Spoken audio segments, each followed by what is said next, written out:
मैं बलजिंदर कौर नागरी एकेडमी में आपका स्वागत करती हूँ। आज हम सूर्यकांत त्रिपाठी निराला की कविता उत्साह तथा अट नहीं रही कविता का अध्ययन करेंगे, जो कि अत्यंत ही महत्वपूर्ण है बोर्ड के एग्ज़ाम के लिए। इसलिए इसे वीडियो को अंत तक देखते रहिएगा। कवि परिचय है। सूर्यकांत त्रिपाठी निराला का जन्म बंगाल के महिषादल में 1899 ईस्वी में हुआ। वे मूलतः गढ़कोला, जिला उन्नाव, उत्तर प्रदेश के निवासी थे। निराला जी की औपचारिक शिक्षा 9वीं तक महिषादल में ही हुई थी। बहुत ज़्यादा वे पढ़े लिखे नहीं हैं, लेकिन उनका जो रचना का तरीका रहा है वो आप देखेंगे अनेक भाषाएं में रहा है। उन्होंने संस्कृत, बांग्ला और अंग्रेज़ी का ज्ञान भी अर्जित किया है। उनकी रुचि संगीत और दर्शन शास्त्र में भी थी। रामकृष्ण परमहंस तथा विवेकानंद की विचारधारा से वे अत्यंत ही प्रभावित थे। छायावाद का नाम जो है बार बार लिया जा रहा है इसमें, तो छायावाद एक युग है। हमारे हिंदी साहित्य के अनुसार अलग अलग युग में कविताएं लिखी गई हैं। तो छायावाद और हिंदी की स्वच्छंदतावाद जिसे हम कहते हैं, कविता के प्रमुख आधार स्तंभ के रूप में निराला का साहित्य जो है संसार, इतिहास, दर्शन और परंपरा का बोध होता है। उनकी रचनाओं में प्रकृति का ये विराट रूप, विद्रोह, क्रांति यानी परिवर्तन तथा प्रेम के साथ साथ दार्शनिकता भी दिखाई देती है। उन्होंने सबसे पहले मुक्तक छंद के प्रयोग किए हैं। आपने मात्रिक छंद और मुक्तक छंद की बात सुनी होगी। यानी मात्रिक छंद जैसे कबीर के दोहे, रसखान के आप पढ़ते चले आए हैं, रहीम के, और इस तरह के जो है जिनकी मात्राएं गिनी जाती हैं वो मात्रिक छंद है। और मुक्तक छंद में ऐसा कुछ नहीं है, उसमें कविताएं अतुकांत भी हो सकती हैं, मुक्त भी हो सकती हैं, वहाँ पर किसी सीमा में बंधना नहीं है।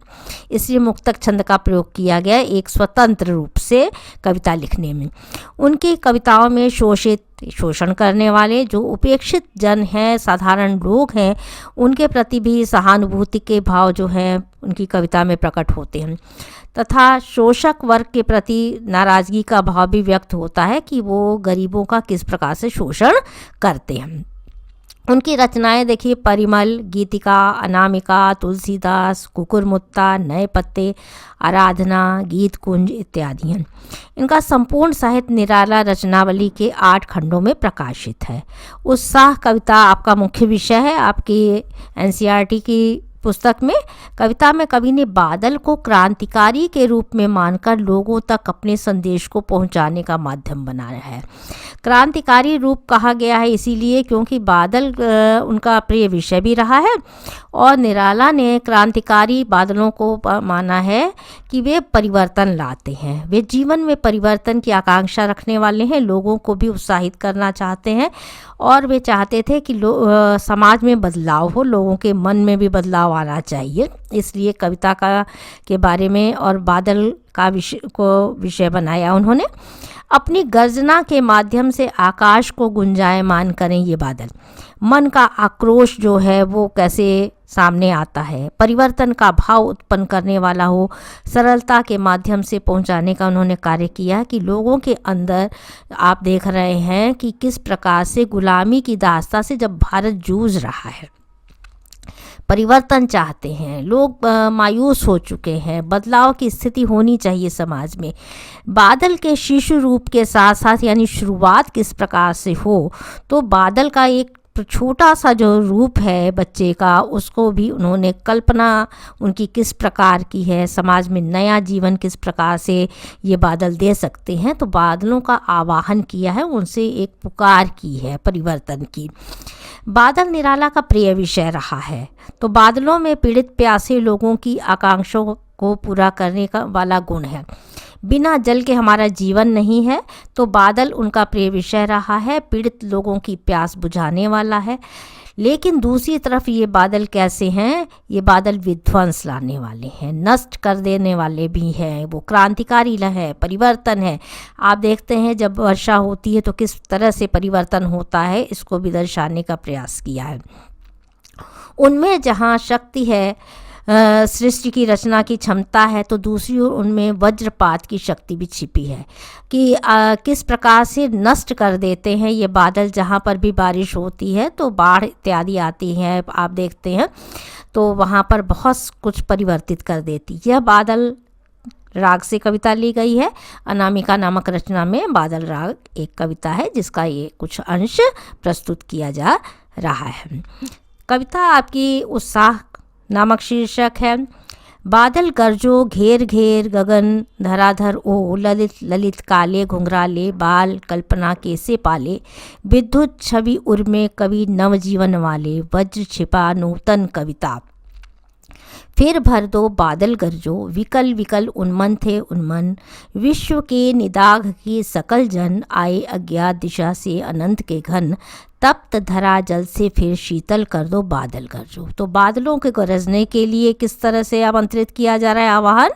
शब्दों के अर्थ हिंदी और अंग्रेजी दोनों भाषाओं में दिए गए हैं और आप उन्हें समझ सकते हैं, और कविता की विशेषताएं भी आगे आपको दर्शाई जाएंगी। अर्थ इस प्रकार से है। कवि सूर्यकांत त्रिपाठी निराला द्वारा रचित उत्साह कविता में कवि ने बादलों के अनेक रूपों को प्रस्तुत किया कि बादल किस किस तरह के। उससे बहुत तेज गर्जना करने तथा अपनी गर्जना से आकाश को भरने का आग्रह किया है, उन्होंने निवेदन किया है, आवाहन इसीलिए किया गया है। यह बादल उन्हें बहुत सुंदर लगते हैं।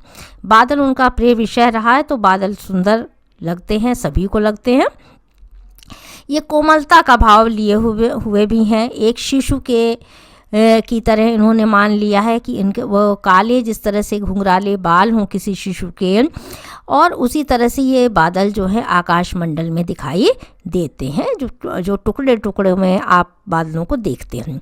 अर्थात आकाश मंडल में छाए हुए छोटे छोटे बादल जिनका रूप थोड़ा सा कालापन लिए हुए है, तो ये कालापन बालों का दिखाई दे रहा है।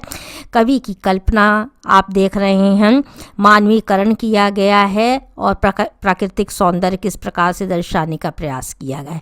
कवि को एक शिशु के घुंघराले बालों की तरह लगते हैं। ऐसा लगता है इनके अंदर अर्थात बादलों के हृदय में बिजली का सौंदर्य छिपा हुआ है। देखिए, जब बादल घने आते हैं तो उसके पश्चात वर्षा भी होती है, बादल एकजुट भी हो जाते हैं, उसके बाद उनके अंदर बिजली भी चमकती है, परिवर्तन भी होता है, ये बिजली विध्वंसक भी होती है। तो बादलों के कई रूपों को दर्शा दिया गया है कि जब कोई चीज़ आप देखते हैं कि परिवर्तन कहाँ कहाँ हो जाता है, यह बादल नया जीवन देने वाले हैं। क्षण क्षण अपना आकार आसमान में बदलते हैं, परिवर्तित होते आप देखते हैं, तथा अपने हृदय में क्रांति का बदलाव का स्वर लेकर के ये आए हैं, और निश्चित रूप से एक समाज में भी नई क्रांति की कामना कवि कर रहा है। कवि ये चाहता है यह बादल समाज को नया जीवन दे, परिवर्तन चाहते हैं वे कि बदलाव आए, वही घिसी पिटी और इस तरह की जो प्रणालियाँ चल रही थी वो परिवर्तित हो जाए। बादल नया जीवन दे, धरती को भर दे। धरती में आप देख रहे हैं कितनी उष्मा, कितनी गर्मी है, लोग व्याकुल हो चुके हैं, परेशान हैं। इस परेशानी को बादलों के माध्यम से ही क्या करा जा सकता था, दूर किया जा सकता था। तो कवि को लगता है कि अज्ञात दिशा से ये बादल आएंगे, तपती हुई धरती की प्यास को शांत करेंगे, शीतलता प्रदान करेंगे। बादल से जल बरसाकर सारे वातावरण को शीतल कर देने की कवि क्या कर रहा है, कामना यहाँ पर कर रहा है। काव्य सौंदर्य कविता में भाषा देखिए खड़ी बोली हिंदी है। 1900 के आसपास की जितने भी कवि रहे उन्होंने नई कविता के युग में खड़ी बोली हिंदी में ही लिखा है। बादलों को का आवाहन किया गया है, तो संबोधन शैली भी का भी प्रयोग कर दिया गया है। तत्सम शब्दावली के प्रयोग हैं, आवाहन गीत है, पुकार की गई है, मुक्तक छंद में रचना की गई है, मानवीकरण अलंकारों के सुंदर प्रयोग किए गए हैं, प्रकृति को मानव की तरह कार्य करते दिखाया गया है। तो आपने देखा कि बादलों की कल्पना किस प्रकार से शिशु के रूप में की गई है। घेर घेर घोर तथा आए अज्ञात पंक्ति में अनुप्रास का प्रयोग किया गया है, वर्ण की आवृत्ति की गई है। संगीतात्मकता है, ऐसा नहीं है कि उसमें मुक्तक छंद में है तो संगीत नहीं है, संगीतात्मकता नहीं है। बाल कल्पना कैसे पाले के से शब्द से आप उपमा अलंकार देख रहे हैं, और विकल विकल में 2 बार विकल विकल शब्द आ गया है, अनुप्रास नहीं है, कोई भी पुनरुक्ति प्रकाश का प्रयोग किया गया है। प्रश्न उत्तर जो है कवि बादल से फुहार, रिमझिम या बरसने के स्थान पर गरजने के लिए कहता है क्यों? क्यों गरज आवश्यक होती है किसी की?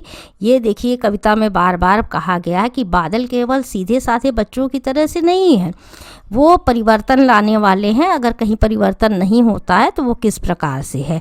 कवि सूर्यकांत त्रिपाठी निराला की गिनती विद्रोही कवियों के रूप में की जाती है। वे समाज में परिवर्तन लाना चाहते हैं। कवि लोगों के मन में जोश तथा उमंग उत्पन्न करने की आवश्यकता को महसूस करते हैं, जिसे उन्होंने बादलों के घोर गर्जन से कविता में अभिव्यक्त किया है। इसलिए बादलों से केवल रिमझिम रिमझिम बरसने की बात नहीं करते, अपितु गर्जना के साथ क्या है, समाज में परिवर्तन लाने की बात यहाँ पर की जा रही है। नंबर 2, कविता का शीर्षक उत्साह क्यों रखा गया है? प्रश्नों के उत्तर बहुत ही इम्पोर्टेंट हैं, उन्हें ध्यानपूर्वक आप पढ़ें, अपनी भाषा में लिखें और समझने का प्रयास करें। कवि ने बादलों का आवाहन किया, यानी बुलाना, किसी को आवाहन करना कहते हैं। बादल गरज गरज कर बरसें तथा व्याकुल परेशान लोगों के मन को शांति दें, शांति प्रदान करें। कवि यह चाहता है कि समाज में कवि अब क्रांतिकारी रचनाएं लिखें, परिवर्तन हो समाज में। रचनाओं का भी कवियों के माध्यम से बहुत कुछ परिवर्तित किया जा रहा था। समाज को परिवर्तित करें, लोगों के मन में क्रांति की भावना उत्पन्न हो, एक नई कविता का युग शुरू हो। वही पहले की तरह वाली कविताएं वे नहीं चाहते थे कि समाज के विषय बदल जाएं। लोग बदल रहे हैं, विषय बदल रहे हैं, तो परिवर्तन होना चाहिए जिससे लोगों के मन में उत्साह, जोश, उमंग उत्पन्न हो। कविता का शीर्षक कवि ने उत्साह इसीलिए रखा कि लोगों के मन में उमंग, जिज्ञासा, उत्साह की उत्पत्ति की जाए। तीसरा प्रश्न है, कविता में बादल किन किन अर्थों की ओर संकेत करता है? बादल जो है निम्नलिखित जो है संकेत किए जा रहे हैं। बादल जल बरसाकर पृथ्वी की तपन यानी गर्मी को शांत करता है। बादल क्रांति तथा परिवर्तन के प्रतीक हैं। बादल उत्साह उत्पन्न करते हैं, सभी जागरूक हो जाते हैं, उत्साहित होते हैं, देखने के लिए जिज्ञासा उत्पन्न होती है। बादल बाल कल्पना के द्योतक है, बच्चे की कल्पना की गई शुरुआत हो रही किसी चीज़ की, परिवर्तन की। बादलों के हृदय में बिजली की कौंध भी छिपी हुई है कि केवल वह सीधे साधे ही नहीं है, उनमें परिवर्तन की भी क्षमता है, कौंध भी छिपी हुई है। नंबर 4 है, शब्दों का ऐसा प्रयोग जिससे कविता के किसी खास भाव या दृश्य में ध्वन्यात्मक प्रभाव पैदा हो, नाद सौंदर्य कहलाता है। ये नाद सौंदर्य आपका ज़्यादातर आप देखेंगे कि संगीत में, म्यूज़िक में नाद सौंदर्य की बात की जाती है, जैसे कि बहुत तेज स्वर जहाँ पर उत्पन्न हो एक ही जैसे और आलाप की स्थिति आती है वहाँ पर। उत्साह कविता में ऐसे कौन से शब्द हैं जो नाद सौंदर्य में है? तो उत्साह कविता में आपके ध्वन्यात्मकता है। तो कवि ने घेर घेर यानी एक ही तरह के शब्दों का जो उतार चढ़ाव है उसको महसूस यहाँ पर करवाया है। ललित ललित काले घुंघराले, विकल विकल उन्मन थे, उन्मन शब्दों में नाद सौंदर्य है। दूसरी कविता है आपकी अट नहीं रही है। कविता का में आपके 2 भाग हैं, उसमें एक उत्साह, दूसरी अट नहीं रही है। दोनों ही कविताएं और कवि सूर्यकांत त्रिपाठी निराला महत्वपूर्ण है, जिनसे अट नहीं रही, आभा फागुन की तन सट नहीं रही, कहीं सांस लेते हो घर भर देते हो, उड़ने को नम में तुम पर पर कर देते हो, आँख हटाता हूँ तो हट नहीं रही है, पत्तों से लदी डाल, कहीं हरी कहीं लाल, मंद गंध पुष्पमाल, पाठ पाठ शोभाश्री पट नहीं रही है। तो शब्दों के अर्थ भी लिखे गए हैं जिन्हें आप ध्यानपूर्वक पढ़ सकते हैं और शब्द अर्थ को समझने का प्रयास कीजिए। अर्थ है, कवि ने फागुन महीने की सुंदरता का वर्णन किया है। फागुन मार्च का महीना आप देख रहे हैं, जब होली का आपका समय रहता है, उस महीने की बात की जा रही है। बसंत ऋतु के आने पर चारों तरफ का वातावरण देखिए सुंदरता से भर जाता है। उसकी सुंदरता इस पृथ्वी पर कवि को ऐसा लगता है कि पृथ्वी छोटी पड़ गई, समा नहीं पा रही है।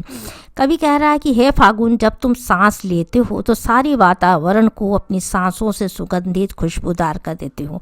क्यों खुशबूदार? क्योंकि चारों तरफ आप देखेंगे कि पेड़ पौधों में जो सौंदर्य है और इसके साथ साथ जो एक फूलों में खुशबू है वो पूरे वातावरण को क्या कर दे रही है? खुशबूदार कर दे रही है, अर्थात तुम्हारी महक सारे वातावरण में फैल जाती है।